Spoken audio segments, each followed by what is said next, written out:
Hello and a warm welcome to the channel P3 Talks, Perceive, Practice and Prevail, an online learning platform for complete SSB guidance and current affairs. In this video, we're going to talk about thematic perception test, TAT, which is a very important part of psychology test.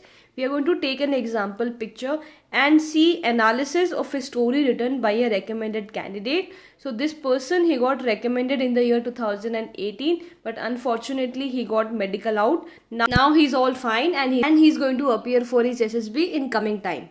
We move forward. आपको TAT के बारे में पूरी information पता होनी चाहिए, as in how to observe the pictures, आपने stories किस फॉर्मेट में लिखनी है, किस रूल्स और टिप्स का आपने ध्यान रखना है। ये सारी चीज़ें मैंने इस वीडियो में कवर करी है। What is TAT, introduction to TAT, what is the correct way to prepare for thematic और परसेप्शन टेस्ट। इस वीडियो का लिंक आपको डिस्क्रिप्शन बॉक्स में मिल जाएगा। This is the example picture for today. ये हम पिक्चर पहले भी देख चुके हैं TAT 2 में, but this time the story is pretty different. तो आप फिर से वीडियो को पॉज करिए and do observe the picture for 30 second. Background को देखिए, फोरग्राउंड को देखिए and think of a good theme. So this is the story written by him. Let us read it out. Rahul was working in a private firm. One night, just before going to bed, he heard the screaming of a girl from his society compound. He saw and found that a snake was in front of the girl. He immediately signaled the girl, gave hand support, and took girl inside his ground floor room. He escorted her safely to her flat, notified the secretary of society, and with him closed the passage at night and opened an alternate path for people. Next day, he called the prominent people of the society and arranged a society meeting in which he convinced everyone to renovate the wall aligned with the jungle. He, with the help of society members by utilizing the society funds, renovated boundaries and filled up all the holes to restrict snakes' movement. In this way, he made the society safe from all the snakes. Before we start the analysis, please remember, in psychology test there is nothing wrong, there is nothing right. सब कुछ आपके perception पे depend करता है। आप अपने हिसाब से, अपनी पर्सनैलिटी के हिसाब से जो स्टोरी लिखेंगे वही आपके लिए बेस्ट स्टोरी होगी। बट हाउएवर कुछ करेक्शंस होते हैं स्टोरी में, कुछ चीज़ें होती हैं जिनको आप बेटर तरीके से प्रोजेक्ट कर सकते हैं, एंड वही बेटर तरीका मैं आपको इन वीडियोज़ में शेयर करती हूँ। Now you must be thinking, ये स्टोरी रिकमेंडेड कैंडिडेट ने लिखी है, आराम से कॉपी कर लेंगे और सेलेक्ट हो जाएंगे। First thing, never ever copy story from anyone. Your personality is unique. It's really different from others. He has written these stories from his own experience. तो आप अपने एक्सपीरियंस के हिसाब से, अपनी क्वालिटीज़ के हिसाब से स्टोरी लिखेंगे। सेकेंड थिंग, आपको लग रहा होगा कि ये तो रेकमेंडेड कैंडिडेट ने स्टोरी लिखी है तो बहुत ही अच्छी होगी, इसमें तो कोई मिस्टेक ही नहीं होगी, तो हम इससे क्या ज़्यादा सीखने वाले हैं। तो लेट मी टेल यू, जब हम पूरी स्टोरी एक बार एनालाइज कर लेंगे तो लास्ट में मैं आपको एक बहुत ही बड़ी मिस्टेक इस पर्टिकुलर स्टोरी में बताने वाली हूँ। Start the analysis. Rahul was working in a private firm. One night, just before going to bed, he heard the screaming of a girl from his society compound. Now let us see the analysis. First thing, जो story का start है वो काफ़ी अच्छा है। I would say hero का introduction एक ही line में कंप्लीट कर दिया गया है, which is a good thing. अगर आप हीरो का इंट्रोडक्शन शॉर्ट रखेंगे तो आपके पास ज़्यादा टाइम और ज़्यादा स्पेस बचेगा ताकि आप ज़्यादा से ज़्यादा एक्शन स्टेप्स लिख सकें। तो this is a good thing. Second good thing is कि क्विकली वो सिचुएशन पे आ गए हैं कि एक्चुअल में हुआ क्या है। नॉर्मली कैंडिडेट्स ये मिस्टेक करते हैं कि 4th, 5th, 6th लाइन तक यही नहीं क्लियर होता कि एक्चुअल में हुआ क्या है और थीम क्या होने वाला है। This is a good thing. अब दो चीज़ों का यहाँ पे आप ध्यान रख सकते हैं।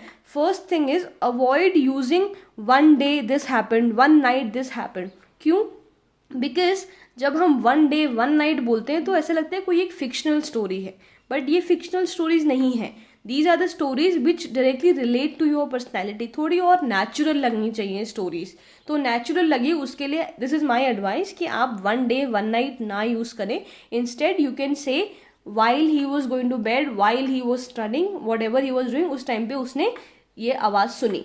सेकेंड थिंग, आप ये ध्यान रख सकते हैं जब भी आप हीरो का इंट्रोडक्शन दे रहे हैं उसके बाद जब सिचुएशन पे आ रहे हैं, तो ऐसा बहुत बार होता है कि hero is doing something and then something happen, then he is reacting to it. जैसे इस सिचुएशन में हो रहा है कि he was going to bed then he heard a screaming and then he would have gone and helped। instead आप ये लिखें कि वो सोने के लिए जा रहा था। Why don't you write something more productive? Say for example ये प्राइवेट फर्म में काम कर रहा है, तो may be you can say it was late night and he was working on a very important project, तो that would be a better projection of your hero instead of saying कि he was just going to bed. ऐसे ही normal जो market वाली pictures होती है या कहीं कोई जा रहा होता है, ऐसी पिक्चर्स होती है उसमें तो कैंडिडेट नॉर्मली लिख देते हैं कि वो शाम को ऐसे ही घूमने के लिए गया था, यहाँ जा रहा था, वहाँ जा रहा था। Instead of that give a aim to the hero कि हीरो अपना एग्जाम देने जा रहा था, then he heard something, then उसको रियलाइज हुआ कि इसको हेल्प की जरूरत है, देन ही हेल्प, तो it would make a better impression. Next line, he saw and found that a snake was in front of the girl. He immediately signaled the girl, gave hand support and took girl inside his ground floor room. अब यहाँ पे क्या किया, उन्होंने देखा कि बाहर एक स्नेक है, इसलिए वो लड़की चिल्लाई है एंड हीरो ने सिग्नल दिया कि you can come this side and window से अपना हैंड सपोर्ट देके उसको अंदर बुला लिया।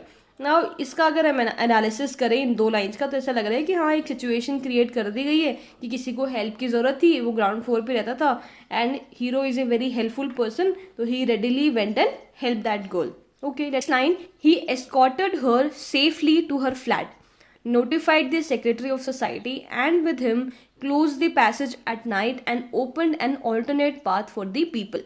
अब क्या किया, उसको एस्कॉर्ट किया, फ्लैट तक पहुंचा दिया, सेक्रेटरी को जाके बाद में बताया and then close the passage at night एंड बाद में उन्होंने एक ऑल्टरनेट पाथ भी खोल दिया ताकि उसको यूज़ करें और जिस पाथ पे स्नेक है उसको ना यूज़ करें।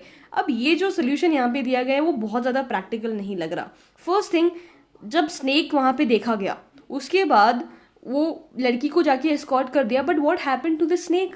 अब स्नेक तो किसी के भी घर में घुस सकता है उस टाइम पे, may be he should have informed कि यहाँ पे स्नेक है instead of escorting her first. तो पहले यहाँ पे प्रायोरिटी स्नेक को देनी चाहिए थी कि स्नेक को आप कैसे हैंडल कर रहे हैं एंड देन लड़की को फ्लैट तक छोड़ के आना, that would have been a secondary thing. वो तो वो खुद भी जा सकती थी, she was just scared because of the snake. Second thing, यहाँ पे जब लिख रहे हैं कि वो जो पाथ था जहाँ पे स्नेक है उसको आके उन्होंने क्लोज कर दिया, डू यू थिंक कि एक रास्ते को आप क्लोज कर देंगे तो वहाँ से स्नेक निकल के दूसरे रास्ते पे नहीं जा सकता? तो यहाँ पे थोड़ा सा मेरे को चीज़ें प्रैक्टिकल नहीं लगी।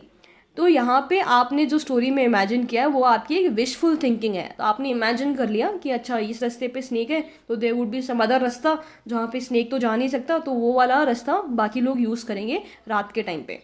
आई थिंक आप यहाँ पे एक बेटर सोल्यूशन दे सकते थे कि how did you actually handle this situation.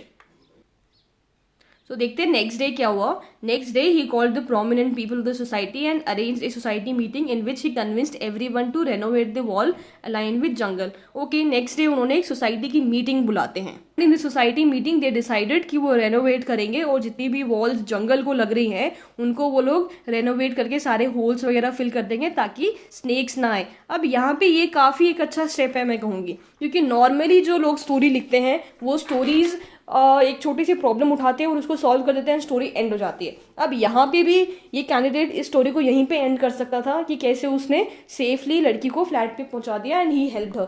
अब यहाँ पे when he is thinking beyond the helpful nature, it's a very good thing. अब हमने पूरी स्टोरी एनालाइज कर ली है, हमें ज़्यादा कोई मिस्टेक इसमें लगी नहीं, सब कुछ एकदम ठीक ठाक ही लग रहा था। There were few minor mistake, but as I told you इसमें एक मेजर मिस्टेक है and that is showing the lack of observation skill. जो कैंडिडेट है उसकी ऑब्जर्वेशन स्किल्स काफ़ी ज़्यादा वीक लगी मुझे ये पर्टिकुलर स्टोरी पढ़ के। Let me give you one more chance, please observe the picture carefully, pause the video for 30 second again. Now you have already read the story. अब एक बार सोचिए कि क्यों मैं ये बोल रही हूँ कि इस पिक्चर की जो स्टोरी बनाई है रिकमेंडेड कैंडिडेट ने, इसमें मुझे लैक ऑफ ऑब्जर्वेशन क्यों लगा। Let us read the highlighted part again. He saw and found that a snake was in front of the girl. He immediately signaled the girl, gave hand support and took girl inside his ground floor room. अब आपने 2 line दोबारा पढ़ लिए। Now again see the picture. ये जो चीज़ें story में लिखी गई हैं क्या ये पिक्चर से कहीं भी मैच कर रही हैं? स्टोरी में तो ये लिखा गया है कि ये जो राहुल है इसने सुना, बाहर से इसको आवाज़ सुनाई दी, ये बाहर गया एंड देन ये जो लड़की है इसको इन्होंने सिग्नल किया कि आप मेरे रूम के अंदर आ जाइए, and then he went here एंड उसका हाथ पकड़ के अंदर लेके आया।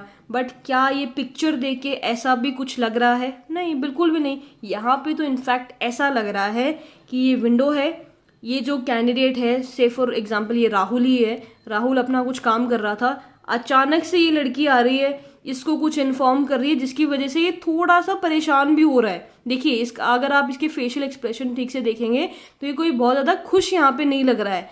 He is looking little worried. तो हो सकता है इसने ऐसा कुछ बताया हो आगे यहाँ पे जिससे थोड़ा सा परेशान हो जाए और ये सोच रहा हो कि अब आगे क्या करना है। तो this is the huge mistake that the candidate has made, lack of observation skill. अब ये हुआ क्यों होगा? प्रॉबेबली ये मिस्टेक इसलिए हुई क्योंकि most of the candidates are over confident, they are in a hurry to write this story. जब टीएटी में पिक्चर दिखाई जाती है, यू आर गिवन 30 सेकेंड्स, आपको 30 सेकेंड दिए जा रहे हैं पिक्चर को ऑब्जर्व करने के लिए। उस टाइम पे आपने कुछ भी लिखना स्टार्ट नहीं करना है। उन 30 सेकेंड में अगर आप ढंग से पिक्चर को नहीं ऑब्जर्व करोगे तो पॉसिबिलिटी यही होगी कि even though you have good qualities, आप कहीं ना कहीं ऑब्जर्वेशन स्किल्स में लैक कर जाएंगे। और ऑब्जर्वेशन स्किल्स की अगर कमी है तो डेफिनेटली इट शोज़ कि आपका जो इमेजिनेशन स्किल है वो भी काफ़ी ज़्यादा ख़राब है। इस पिक्चर में देख के एकदम क्लियरली लग रहा है कि ये लड़की बाहर से आई है और ये जो लड़का है ये इसको देख रहा है, बट यहाँ पे कुछ और बताया जा रहा है। तो definitely it shows poor imagination skills also. देखते हैं पिक्चर को ऑब्जर्व करने का करेक्ट मेथड क्या है। आपको जो 30 सेकेंड दिए जाते हैं उसमें आपने ये 4 स्टेप्स फॉलो करने हैं। First one, scan the background thoroughly. Background में आपको क्या दिख रहा है? तो अगर मैं इस स्टोरी की बात करूँ, यहाँ पे बैकग्राउंड को ठीक से ऑब्जर्व किया गया है। आई वुड से उन्होंने ठीक से ऑब्जर्व किया कि राहुल जो हीरो है वो रूम के अंदर है और जो लड़की है वो बाहर से आ रही है और बाहर पे कुछ पेड़ वगैरह भी दिख रहे हैं। तो डेफिनेटली यू कैन से कि ये सोसाइटी कंपाउंड हो सकता है।